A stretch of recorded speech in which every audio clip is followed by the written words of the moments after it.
कहते हैं ना कि रख हौसला वो मंजर भी आएगा, रख हौसला वो मंजर भी आएगा, प्यासे के पास चलकर खुद समंदर भी आएगा। थक कर ना बैठे मंजिल के मुसाफिर, मंजिल भी मिलेगी और मिलने का मजा भी आएगा आपको। तो कैसे हो मेरे प्यारे दोस्तों, मैं लेके आ चुका हूँ फिर से 10 ऐसे सवाल जो आपको बिहार बोर्ड के एग्जाम में देखने को मिलेगा। अगर आप मैथ्स में 100 में से 100 लाना चाहते हैं, ये वीडियो आपके लिए बहुत ही जरूरी है। चलिए शुरू करते हैं मिक्स क्वेश्चन। पहला सवाल में क्या बोला जा रहा है कि निम्नलिखित शून्यक 2 एवं -2 शून्यक दिया हुआ है, शून्यक यहाँ पे दे दिया गया है, शून्यक 2 और -2, द्विघात बहुपद है तो 2 शून्यक रहेगा, त्रिघात बहुपद रहेगा तो 3 शून्यक रहेगा, और एक घाती यानी कि रैखिक बहुपद रहेगा तो 1 शून्यक रहेगा। ठीक है, यानी कि जितना घात उतना शून्यक। इस सवाल में बोला गया है द्विघात बहुपद ज्ञात कीजिए। सबसे पहले आपको द्विघात बहुपद का सूत्र याद होना चाहिए। द्विघात बहुपद, इसका जो फॉर्मूला होता है वो होता है x² minus alpha plus beta into x और प्लस अल्फा इंटू बीटा, ये इसका फॉर्मूला होता है। कैसे इसको हल करेंगे, कुछ नहीं करना है, हम लोग को जो एक जो शून्यक है उसको अल्फा मानना है, दूसरा शून्यक को बीटा मानना है, बस।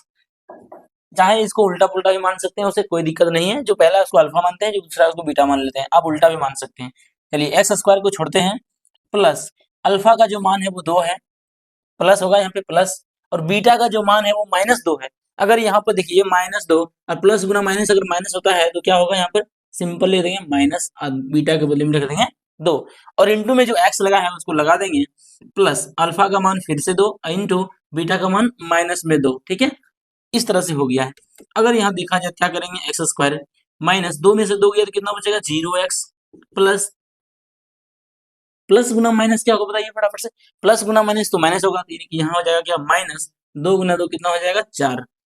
अब यहाँ पे देखिए एक चीज कि x² तो हो गया, 0x का कोई मतलब ही नहीं है, 0x मतलब कुछ नहीं है, 0x को यहाँ से हटा देते हैं। ठीक है, माइनस में कितना आया, 4, ये हमारा आंसर। इस क्वेश्चन का जवाब आपके सामने है। ठीक है, चलिए क्वेश्चन नंबर 2 पे चलते हैं। क्वेश्चन नंबर 2 में बोला जा रहा है कि यूक्लिड विभाजन का एल्गोरिथम का प्रयोग करके जो है 504 और 1188 का मोसो निकालना है। देखिए यूक्लिड विभाजन क्या होता है हम लोग अभी सीखते हैं। ये क्वेश्चन आपको जो है 2 नंबर में देखने को मिलेगा, 2 नंबर आपको इस क्वेश्चन देने वाला है, और ये क्वेश्चन हर बार एग्जाम में आता है, सिर्फ अंक बदल जाएगा लेकिन पैटर्न सेम टू सेम यही रहेगा, मोसो निकालने ही आएगा।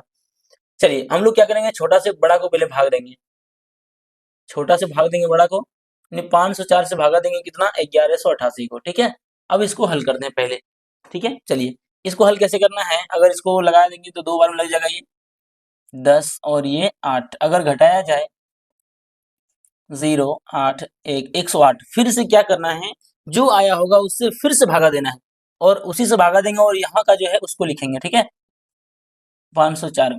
अब बताइए ये कितनी बार में लग जाएगा, ये 3 बार में ज्यादा हो जाएगा, इसका मतलब ये 2 बार में लगेगा, 36 360 आएगा ये, और ये माइनस होगा तो कितना आएगा, 4, और ये कितना आएगा, 4, और ये कट जाएगा, मतलब यहाँ सिर्फ कितना बचेगा, सॉरी यहाँ पर 1 बचेगा, 144 बचा। फिर से क्या करेंगे, जब तक 0 ना आया तब तक लगाते रहना है। हम लोग क्या करेंगे, फिर से भागा देंगे, और इसको नहीं लिखना है, इसको लिखना है इस बार 180 को। अगर इसमें भाग लगाया जाए तो फिर से एक बार में कटेगा 144, अगर फिर से किया जाए तो कितना आएगा, ये 36, 36 से फिर से भागा देंगे, अब कितना लिखेंगे, 144। ठीक है, हमेशा जो है दूसरा जो पहले भाग देते हैं उससे लिखना है। ठीक है, उसको लिखते जाना है। अगर 36 से देखा जाए तो ये 4 बार में जो है पूरा पूरा कट जाता है। अब जो है इसका शेष जो है 0 आ चुका है। जब तक पूरी संख्या ना कट जाए तब तक आप लोग को इस तरह करते रहना है। अब जो है यहाँ पर सारा मिल गया है। अब हम लोग जो आंसर निकालने के लिए जो लास्ट का अंतिम का जो भागा होता है, जिससे भागा देते हैं, वही हमारा आंसर आता है। मोटा मोटी देखा जाए तो यहाँ पे आंसर आया 36, लेकिन आपको यहाँ बोल रहा है यूक्लिड विभाजन के एल्गोरिथम से। ठीक है, तो हमको लिखना पड़ेगा, पहले यूक्लिड विभाजन लिखना पड़ेगा। देखिए यूक्लिड विभाजन एल्गोरिथम क्या होता है, यूक्लिड विभाजन एल्गोरिथम,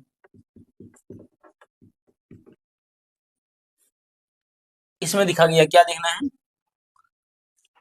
इसका होता है a बराबर बी क्यू प्लस आर, ए बराबर बी क्यू प्लस आर। एक चीज ध्यान दीजिए कि ए बी और आर क्या है, अगर इस संख्या से हम लोग भागा जैसे देते हैं, कुछ यहाँ रहता है, कुछ यहाँ रहता है, कुछ यहाँ रहता है, और कुछ शेष बचता है, तो यहाँ जो रहता है उसको ए बोलते हैं, यहाँ जो रहता है बी बोलते हैं, और यहाँ जो रहता है उसको क्यू बोलते हैं। इसको बोलते हैं भाजक, भाज्य, शेषफल, भागफल, और ये शेषफल। ठीक है, इस तरह यानी कि इसको लिखना है। अब वो हम लोग कैसे करेंगे, सबसे पहले देखेंगे बीच वाले को, ए बराबर पहला में ए कितना होगा, पहले वाले भाग में देखेंगे ए कितना है, तो ए है 1188 बराबर, हर भागा में इसे लिखना पड़ेगा। दूसरा में कितना है देखिए, तो बी कितना हो जाएगा, बी हो जाएगा 504, लिखेंगे 504 504, और इनटू में है देखिए क्यू है, लिखेंगे क्यू। अब बताइए इसमें क्यू कितना है, क्यू 2 है, लिखेंगे क्यू 2 प्लस इसमें जो भागा दिए थे वो शेष कितना आया था, इसमें भागा दिए देखिए शेष कितना आया था 180, तो यहाँ लिख देंगे शेष 180, ठीक है। और इसी तरह करेंगे दूसरा बार में, अभी भागा तो हो गया है, अब इसमें चलते हैं। इसका ए कितना है, इसका ए है 504, इसका ए हो गया, तो देखिए बी कितना है, इसका बी हो जाएगा 180, इसका क्यू कितना है, इसका क्यू देखिए 2 हो जाएगा फिर से, और इसका जो आर है इसमें जो भागा दिए थे तो शेष कितना आया था, तो वो आया था 144, ठीक है। हम लोग को लिखना है 144। अगला देखते हैं, फिर से इस भागा में चलते हैं, इस बार इसमें, ठीक है। इसके लिए ए कौन सा होगा, तो 180 होगा, और यहाँ पर देखते हैं बी क्या होगा, तो बी होगा 144, और यहाँ पे जो है क्यू क्या होगा, क्यू होगा 1, और इन प्लस में आर कितना होगा, तो इसमें जो भागा दिए थे उसका शेष आया था 36, यहाँ पे ले देंगे 36, ठीक है। अब जो है इसके आगे चलेंगे, फिर से इस भागा में चलेंगे, तो फिर क्या होगा 144 ए कहलाएगा, और बी कितना हो जाएगा, तो बी हो जाएगा 36, 36 इंटू क्यू कितना है, तो क्यू है 4, और यहाँ पे जो शेष होगा, शेष यहाँ पे कुछ नहीं बचा, इसका मतलब 0 बचा होगा, शेष यहाँ पे 0 हो जाएगा, ठीक है। बस आपको इस तरह से लिख देना है। अब लिखेंगे, अतः यूक्लिड विभाजन एल्गोरिथम से 504, 1188 का मोसो को लिख लेना है, मोसो बराबर जो लास्ट का जहां आता है वही आंसर आता है, या फिर जो भाग देते हैं लास्ट संख्या से, जो भाग देते हैं भागा के लास्ट में जिससे भाग देते हैं वही हमारा आंसर, यानी कि 36 इसका सही आंसर हो गया, ठीक है। इसका जो है इस तरीके से आपको निकालना है, तब जाके आपको जो है 2 नंबर दिया जाएगा, और ये बहुत ही आसान है। चलिए शुरू करते हैं क्वेश्चन नंबर 3 को। क्वेश्चन नंबर 3 में क्या बोला जा रहा है, त्रिभुज का क्षेत्रफल ज्ञात कीजिए जिसका शीर्षक जो है, शीर्षों का जो निर्देशांक है वो दिया गया है। जैसे एक त्रिभुज है, इसका निर्देशांक दिया है, मतलब ये मानिए अगर ए होगा, ये बी होगा, और ये सी, तो यानी ए दिया गया है कितना, क्या है -5,1, बी दिया गया है 3,-5, और यहाँ पे सी दिया गया है 5,2। इसका बोल रही क्षेत्रफल क्या होगा, क्षेत्रफल क्या होता है, ये त्रिभुज का जो है, अगर ये पूरा रंग देते हैं, खाली जगह भर देते हैं, यही बोलते हैं इसका क्षेत्रफल। और कैसे निकालते हैं क्षेत्रफल को, आइए जानते हैं। इसका पहले एक फॉर्मूला होता है, आप लोगों को जो है इसका फॉर्मूला आपको अच्छे से याद करना है। हम याद करने का ट्रिक बताएंगे आपको, ऐसा ट्रिक जो कि अभी से आपको याद हो जाएगा, अगर आप पहले नहीं भी पढ़े हैं, अभी के अभी तुरंत ये याद हो जाएगा सिर्फ 2 मिनट में। चलिए हम लोग क्या करेंगे, इसका त्रिभुज का क्षेत्रफल लिखेंगे पहले, ठीक है। क्या लिखेंगे, त्रिभुज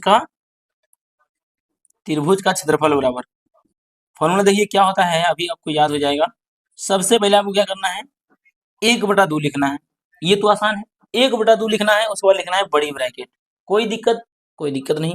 अब आप यहाँ क्या करना है, देखिए हम लोग को क्या करना है, x को बाहर रखना है, और डब्बे के अंदर यानी कि ब्रैकेट के अंदर y को रखना है, और इस तरीके से चलना है 1 2 3 1 2 3 1, अगर 1 से स्टार्ट होगा तो 2 जाएंगे, और 2 के बाद 3 होगा, अगर 2 से स्टार्ट होगा तो 3 में जाएंगे, और 3 के बाद फिर 1 में जाएंगे, अगर 3 से स्टार्ट हुआ तो 3 के बाद 1 जाएंगे, 1 से 2 जाएंगे, ठीक है, ध्यान रखना है। चलिए सब लोग सबसे पहले हम क्या करेंगे, लिखेंगे x1 ब्रैकेट देंगे, ठीक है। अब देखिए 1 तो हो गया, अब 1 हो गया, इसका मतलब क्या लिखेंगे 2 फिर 3, और अंदर ब्रैकेट के अंदर में y लिखना है, तो क्या लिखेंगे y2 माइनस y3, माइनस देके लिखते जाना है, x वाले को प्लस में और ब्रैकेट के अंदर माइनस में। अब लिखेंगे प्लस, फिर यहाँ x1 हुआ था, अब होगा क्या x2। अगर बताइए अगर 2 से स्टार्ट किए हैं, 2 से स्टार्ट किए क्या होगा 3, फिर उसके बाद 1, क्या लिखेंगे y3 माइनस y1, क्लियर है। और लिखेंगे कैसे, तो लिखेंगे प्लस x3 इंटू में क्या होगा बताइए, अगर 3 से स्टार्ट किए हैं तो 3 के बाद क्या होगा 1 फिर 2, क्या लिखेंगे y1 माइनस y2। ये होता है त्रिभुज का क्षेत्रफल का फॉर्मूला। लेकिन आपको जो है x1 y1 ये सब पता होना चाहिए अच्छे से। ध्यान से देखिए, कोई भी अगर टर्म ऐसा लिखा रहता है, इसका मतलब पहले x अक्ष होता है फिर y अक्ष होता है, ठीक है ना। चलिए यही शुरू करते हैं। तो जो पहला x है, पहला ये है, तो इसको बोलेंगे x1, इसको बोलेंगे y1, ठीक है। x1 y1 तो यहाँ दिया है, ये क्या है x2, और ये क्या है y2। ये पहला वाला x होता है तो लिखेंगे x3, और ये वाला y होता है तो क्या लिखेंगे y3। देखिए पहला x1 यहाँ पर है, y2 y1 यहाँ पर है, x2 y2 x3 y3, ठीक है। इस तरीके से होता है। आप लोग क्या करना है यहाँ पे, अब जो है मान बैठाना है। देखिए लिखेंगे 1/2 ब्रैकेट x1 कितना है, देखिए x1 कितना है तो -5 लिखेंगे, -5 इंटू में y2 कितना है तो y2 -5, -5 फिर माइनस है और y3 बोल रहा है। y3 कितना है? y3 है 2। इसको घेर देंगे, प्लस में लिखेंगे x2। अब बताइए x2 कितना है? यहाँ तो x1 था, यहाँ पे x2 है। कितना है x2? 3 है। ठीक है, 3 है। इसको उल्टा पुल्टा मानने से कोई दिक्कत नहीं होगा, आंसर सेम आएगा। ठीक है, x2 मान लिए हैं। अब बताइए y3 क्या होगा? y3 यानी कि y3 मतलब 2 है। 2 में से जो है y1 को माइनस करेंगे। y1 कितना है? तो y1 है 1। 1 को घटा देंगे प्लस x3 कितना है? तो x3 यहाँ पे देखिए 2 है, लिखेंगे x3 को लिख देंगे 2। और फिर कितना? y1 minus y2। तो y1 कितना है? तो y1 यहाँ पर देखिए कितना है? y1 है 1। देखेंगे 1 माइनस y3 y2 कितना है? सॉरी y2 कितना है? तो y2 देखिए कितना है? -5। अगर यहाँ फिर से -5 लिखेंगे तो माइनस गुना माइनस क्या हो जाएगा? ये हो जाएगा प्लस। ये हो जाएगा कितना? प्लस में 5 हो जाएगा। ठीक है, अब इसको घेर देंगे ब्रैकेट से। अब जो इसको हल करेंगे क्या हो जाएगा? 1/2 देखिए -5 इस ब्रैकेट के अंदर में क्या होगा? यहाँ पे गुना है, समझिए बीच में गुना रहता है। यहाँ पे -2 -5 तो आएगा -7। ब्रैकेट के अंदर गुना रहेगा। अब छोड़ दीजिए इसको। 3 गुना, बताइए 2 में से 1 गया तो 1 प्लस 2 गुना 5 और 1 6। ऐसे हो गया क्या? इसके बाद हम लोग क्या करेंगे? यहाँ पर देखते हैं।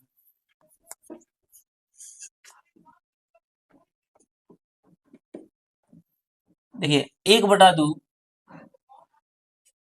-5 गुना -7। देखिए 2 बार माइनस माइनस गुना हो रहा है, इसका मतलब प्लस हो जाएगा। और 7 बचे 35, मतलब हो गया कितना? 35। फिर लिखेंगे प्लस, और 3 गुना 1 करेंगे तो कितना आएगा? 3 आएगा। प्लस 2 गुना 6 करेंगे तो 6 दूनी 12 आएगा। ठीक है, इस तरह से हो चुका है। अब क्या करेंगे? लिखेंगे फिर से 1/2। अब सभी को जोड़ देंगे। ठीक है, तो देखिए 12 3 15, 15 और 35 कितना हो जाएगा? हो जाएगा 50, यानी कि 50 हो गया। अब इसको कैसे लिखेंगे? लिखेंगे 1/2 यहाँ पे गुना हो जाएगा 50। अगर ये 2 से कटाया जाए तो कितना आएगा? 25 बार में। तो इसका जो आंसर आ चुका है वो आएगा 25। 25 इसका सही आंसर हो गया है। ठीक है, अब चलिए करते हैं क्वेश्चन नंबर 4 को। क्वेश्चन नंबर 4 बेहद इंपॉर्टेंट है। क्वेश्चन नंबर 4 आप देख रहे हैं बगल में क्या लिखा गया है? यदि साइन 3a बराबर, यानी कि साइन a का जो साइन 3a दिया हुआ है कितना बराबर लिखा गया है? cos a minus 26 degree. पूछ रहा है कि तो जहां 3a जो है ना वो न्यून कोण है, मतलब 3a एक न्यून कोण है, 90 डिग्री से मान छोटा आएगा, तो a का मान ज्ञात कीजिए। फटाफट से देखिए कैसे हो सकता है। देखिए ऐसे सवाल अगर जब भी आते हैं तो क्या करना है? जो सबसे छोटा दिखता है उसी को बदलना है, पूरक में बदलना है। ठीक है, देखिए यहाँ पे जो है ये तो बड़ा दिख रहा है, इसको छोड़ देंगे, इसको बदलेंगे। ये छोटा दिख रहा है, इसको बदलेंगे। साइन का पूरा क्या होता है? कॉस। और हम लोग पूरा कैसे बदलते हैं? तो यहाँ जो भी रहता है उसको 90 में से माइनस करते हैं। 90 में से माइनस करते हैं, बराबर में क्या दिया है? तो कॉस इंटू ए माइनस 26 डिग्री। बस यहाँ से आपको क्या करना है? काटना नहीं है, लिखना है दोनों तरफ कॉस हटाने पर। क्या लिखना है? दोनों तरफ से कॉस, कॉस हटाने पर, सिर्फ कॉस लिखना है, कॉस हटाने पर। ठीक है, अब अगर इधर से कॉस निकल गया तो क्या बचेगा? 90 माइनस 3a। अगर उधर से भी निकल गया तो क्या बचा? a minus 26 degree. अब बताइए इस a को उधर भेज देंगे तो 90 पहले से बचेगा, और ये 26 को उधर मंगा लेंगे तो इधर हो जाएगा प्लस में 26। उधर पहले से a था और ये 3a गया तो क्या हो गया? प्लस में हो गया 3a। अब देखिए यहाँ पर तो 90 और 26 कितना हो जाएगा? 116 हो जाएगा, बराबर में 3 और 1, 3a और 1 और 4 कितना हो गया? 4a। अगर यहाँ से a का मान निकाला जाए तो ये 4 नीचे जाएगा तो कितना हो जाएगा? 116/4। अगर 4 से कटाया जाए तो a का मान कितना आएगा? जल्दी से कमेंट कीजिए, कितना आएगा जल्दी बताइए। 4 से कटेगा तो 4, 4 दूनी 8, और कितना बचेगा? 3, 4 9 36, यानी कि 29 डिग्री इसका सही आंसर होगा। कितना डिग्री होगा? 29 डिग्री। इस तरह के सवाल आप पूछे हैं, अब आसानी से आ गया होगा। इस तरह के बहुत सारे सवाल आते हैं, ये 2 नंबर में आता है, आप लोगों को जल्दी से जवाब देना है। अगला बताइए फटाफट से, क्वेश्चन नंबर 5 पे चलते हैं। क्वेश्चन नंबर 5 आपको दिख रहा होगा कि रैखिक समीकरण युग्म x प्लस 3y माइनस 6 बराबर 0 तथा इतना इतना दिया गया। अरे ये ग्राफ वाला सवाल है, ये आपको 5 नंबर देने वाला है। 5 नंबर का ये सवाल है, और 5 नंबर आपका एग्जाम में निश्चित तौर पर से ये हर साल आता है। जिस तरह के सवाल अभी हैं, सबसे लास्ट में इस सवाल को हम लोग हल करेंगे। 5 नंबर को भी स्टॉप करते हैं क्योंकि ये थोड़ा लंबा समय ले सकता है, ये वीडियो थोड़ी लंबी हो सकती है, इसको लास्ट में करेंगे। लेकिन अभी हम लोग 6 नंबर पे चलते हैं। उससे पहले आपको एक क्वेश्चन का जवाब देना है। क्वेश्चन नंबर लेते हैं जो आपका होमवर्क के तौर पर पूछा जा रहा है, उसका जवाब आपको कमेंट बॉक्स में देना है। ठीक है, क्वेश्चन है यदि, देखते हैं क्वेश्चन क्या है। यदि p+1 और 2p+1, 4p-1 समांतर श्रेणी में है, ये बोला कि समांतर श्रेणी में है तो p का मान क्या होगा? समांतर श्रेणी में कैसे होता है? d का मान समान आता है, तो d का मान समान आएगा, d का मान समान आएगा। ऐसे करते करते आपको जो 2 बार d निकालना है, फिर दोनों d को बराबर करना है, और वहां से p का मान निकल जाएगा। नहीं आएगा तो ये सवाल को हम लोग कल फिर हल करेंगे, सेट नंबर 4 में हल करेंगे इस सवाल को। ठीक है ना। लेकिन अगर आपसे बन जाएगा तो कमेंट में जरूर बताइएगा। क्वेश्चन नंबर 6, यदि x दिया हुआ है, x बराबर दिया हुआ है, कितना दिया है, तो वो दिया गया है a cos थीटा, और y दिया गया है कितना, b sin थीटा। ध्यान से देखिए सवाल को, क्या बोला जा रहा है। सवाल में दिया गया है bx square plus a square y square. इसका वैल्यू पूछ रहा है कि इसका वैल्यू क्या आएगा, इसका मान क्या आएगा, ठीक है ना।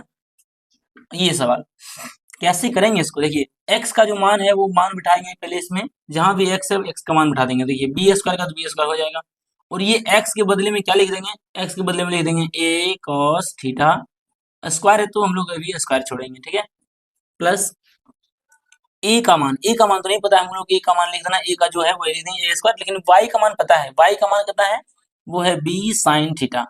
y के ऊपर स्क्वायर था तो हम लोग भी इसके ऊपर स्क्वायर लगा देंगे, सिर्फ x y का मान बैठाना है और कुछ नहीं करना है। अब बताइए ये क्या हो गया, देखिए b का स्क्वायर तो b स्क्वायर हो जाएगा, ये जो दोनों के ऊपर स्क्वायर है, देखिए a गुना एक का स्क्वायर कितना होगा, a स्क्वायर, और फिर यहाँ देखिए क्या होगा, cos का स्क्वायर कितना हो जाएगा, तो ये हो जाएगा cos का स्क्वायर, मतलब cos स्क्वायर थीटा, प्लस यहाँ पे देखिए ये क्या होता है, ये a स्क्वायर है, गुना b का स्क्वायर है तो कितना हो जाएगा, b स्क्वायर, गुना साइन का स्क्वायर है तो क्या हो जाएगा, साइन स्क्वायर थीटा। अब ध्यान से देखिए एक चीज को, कि एक टर्म तो यहाँ है और एक टर्म यहाँ है, क्या ऐसा चीज है जो दोनों टर्म में है, यानी कॉमन आ जाएगा। तो देखिए बी स्क्वायर यहाँ भी है, बी स्क्वायर यहाँ भी है, ए स्क्वायर यहाँ भी है, ए स्क्वायर यहाँ भी है, यानी कि ए स्क्वायर कॉमन हो जाएगा और बी स्क्वायर कॉमन हो जाएगा। देखिए इसके अलावा कुछ कॉमन नहीं होगा, ए स्क्वायर बी स्क्वायर निकल गया, यहाँ से क्या बचा बताइए, यहाँ बचा कॉस स्क्वायर थीटा, प्लस में यहाँ से क्या बचा, साइन स्क्वायर थीटा, ठीक है। तो यहाँ होगा ए स्क्वायर बी स्क्वायर गुना, अब आप अगर त्रिकोणमिति को अच्छे से पढ़े, फॉर्मूला पढ़े, तो आप यहाँ बताइए क्या हो जाएगा, sine square theta plus cos square theta क्या होता है, वो होता है 1 के बराबर। हम लोग इसके बराबर में लिख देंगे 1, अगर इसको 1 से गुना किया जाए तो ये कोई फर्क नहीं पड़ेगा, लिखेंगे ए स्क्वायर इंटू बी स्क्वायर, इसका सही आंसर हो गया, ठीक है, ये हमारा सही आंसर होता है। चलिए समझते हैं क्वेश्चन नंबर 7 को। चलिए क्वेश्चन नंबर 8 को हल कर लेते हैं। क्वेश्चन नंबर 8 आपके सामने है। क्वेश्चन नंबर 8 में क्या बोला गया है कि द्विघात बहुपद दिया गया है, उसमें एक शून्य का मान भी दिया है, के का मान पूछा जा रहा है। ध्यान से देखिए कैसे निकालेंगे, देखिए अगर एक शून्य दिया हो, इसका मतलब वो तो x का मान होता है, दो द्विघात है यानी कि दो को मान आएगा, लेकिन उसमें से एक मान दे दिया गया है, हमको पूछा जा रहा है कि के का मान क्या होगा। कुछ नहीं करना है, सिर्फ मान बैठा देना है, मान बैठा देना है, आंसर निकल जाएगा, ठीक है ना। जब भी शून्य का बात करेगा तो हम लोग क्या करेंगे, बराबर में जीरो मान लेंगे, ठीक है ना, और जीरो हम लोग मान के बनाएंगे यहाँ पे क्वेश्चन को। देखिए के माइनस वन का होल यानी कि इंटू एक्स स्क्वायर है, एक्स का बदले में ही बैठा देंगे, जो एक्स शून्य का दिया है वो एक्स का मान ही दिया है, समझिए एक्स का मान जहां जहां एक्स है वहां रखना है -4, तो यहाँ रखेंगे -4 का स्क्वायर, प्लस में क्या हो जाएगा, तो ये हो जाएगा के इंटू एक्स का मान कितना है, फिर से -4 रखेंगे, प्लस में 1 है, बराबर में 0 हो जाएगा, ठीक है। यहाँ से देखते हैं तो क्या होगा, के -1 इसको रहने दीजिए, 4 का स्क्वायर क्या हो जाएगा, तो हो जाएगा देखिए माइनस का स्क्वायर प्लस और 4 का स्क्वायर 16, प्लस गुना माइनस करेंगे तो क्या हो जाएगा, माइनस हो जाएगा, 4 गुना के करेंगे तो 4 के हो जाएगा, प्लस में 1 बराबर में हो जाएगा 0।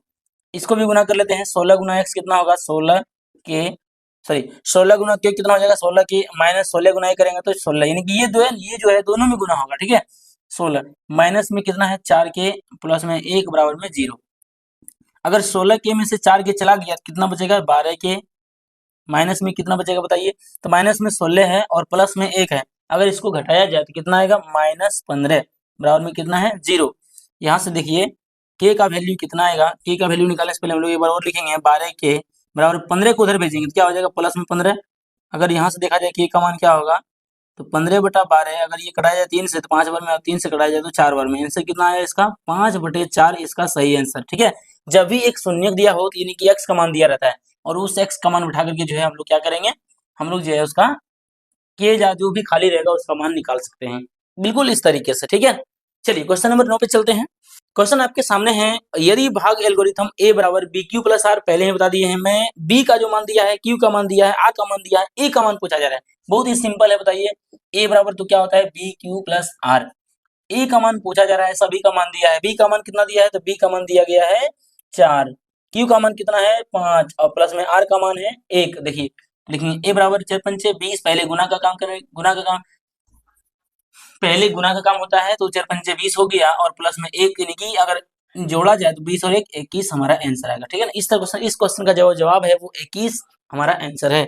चलिए क्वेश्चन नंबर 10 पे चलते हैं। क्वेश्चन नंबर 10 बोला जा रहा है कि पासे की फेंक में 4 या 5 आने की प्रायिकता क्या है? देखिए प्रायिकता के सवाल इसलिए हम लगातार ला रहे हैं कि आप लोग प्रायिकता में दिक्कत होता होगा, तो इसलिए प्रायिकता जो है हम लोग डिस्कस अच्छे से कर रहे हैं, ठीक है। चलिए अब ये बताइए, जो पासा मतलब होता है, जो हम लोग लूडो खेलते होंगे बचपन में, तो वो जो पासा रहता है उसमें उसमें क्या क्या आ सकता था? देखिए कभी 1 भी आता है, कभी 2 भी आता है, कभी 3 आ सकता है, कभी 4 आ सकता है, कभी 5 आ सकता है, कभी 6 आता है। इसके अलावा कुछ आ सकता है बताइए? उस पासे में और कुछ होता है इसके अलावा? या तो 1 आएगा, या तो 2 आएगा, या 3 आएगा, या 4 या 5 या 6, इसके अलावा कुछ नहीं आ सकता है। मतलब जो पूरी संभावना है एक पासे को, उसमें है सिर्फ 6 संभावना। जितनी संभावना हो सकती है उसको लिखना है नीचे। देखिए 1 2 3 4 5 6, 6 में से कुछ भी आ सकता है। संभावना कितने हैं? 6 आने का, मतलब 6 आ सकता है, 6 में से कुछ भी आ सकता है, ठीक है ना। तो वो हम लोग जितने संभावना बन सकता है उसको लिखेंगे नीचे। अब क्वेश्चन में क्या बोला जा रहा है कि 4 या 5, बोला कि 4 या 5 आने की प्रायिकता कितना है? देखिए 4 कितनी बार आ सकता है? उसमें जो है 4 कितनी बार आ सकता है? 1 बार यहाँ आ सकता है, 4 1 बार आ सकता है। 5 कितनी बार आ सकता है? 5 1 बार आ सकता है। यहाँ बोल रहा है कि 4 या 5 कितनी बार? देखिए 4 1 बार भी आ सकता है, 5 भी 1 बार आ सकता है, यानी कि कितना हो गया? 2।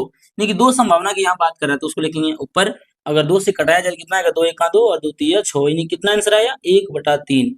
1/3 अगर पॉइंट में बदलेंगे इसको तो ये कितना आएगा? 0.33। अभी आप लोगों को पिछले वीडियो में सिखाए थे क्या? प्रायिकता का जो मान अधिकतम मान है वो 1 हो सकता है, न्यूनतम मान 0 हो सकता है, इसके बीच में भी मान हो सकता है। ये देखिए क्या है, 1 और 0 के बीच में है। प्रायिकता का मान 1 से ज्यादा नहीं हो सकता है, 0 से नीचे नहीं हो सकता है। आप लोग ध्यान रखिएगा, ठीक है ना। चलिए तो चलिए अब हम लोग चलते हैं क्वेश्चन नंबर 5 के ऊपर, जो हम लोगों ने छोड़ दिया है। वो ग्राफ का क्वेश्चन है, वो 5 नंबर आपको 100% लेके ही जाती है। अगर आपको 5 नंबर का क्वेश्चन सीखना है, ये जो सवाल है वो सीखना है, ग्राफ वाले क्वेश्चन को कैसे डील करते हैं वो आपको सीखना है। ये वीडियो थोड़ी लंबी हो रही है, इसलिए हम लोग क्या करेंगे, इसका एक डेडिकेटेड वीडियो हम बना दिए हैं ग्राफ के लिए करके, 5 मिनट का हो जाएगा वीडियो। अब लिंक दिया है डिस्क्रिप्शन में, जाइए फटाफट से इस वीडियो के बाद वही वीडियो देखिएगा। ये 5 नंबर में अलग से बता दिया हूँ क्योंकि ये वीडियो लंबी हो जाती है, इसलिए चाहिए वीडियो अपलोडेड है और इस क्वेश्चन को जो है आप उस वीडियो में देख सकते हैं। लिंक दिया है डिस्क्रिप्शन में, जाके चेकआउट जरूर कीजिएगा। पढ़ाई को जारी रखिएगा और मिलेंगे फिर हम लोग इसी तरह से डे बाय, यानी कि डे 4 में। और डे 4 में फिर से 10 ऐसे सवाल आएंगे जो आपको बेहतर बनाने के लिए परिपूर्ण हो जाएंगे, ठीक है ना। चलिए क्लास को एंड करते हैं।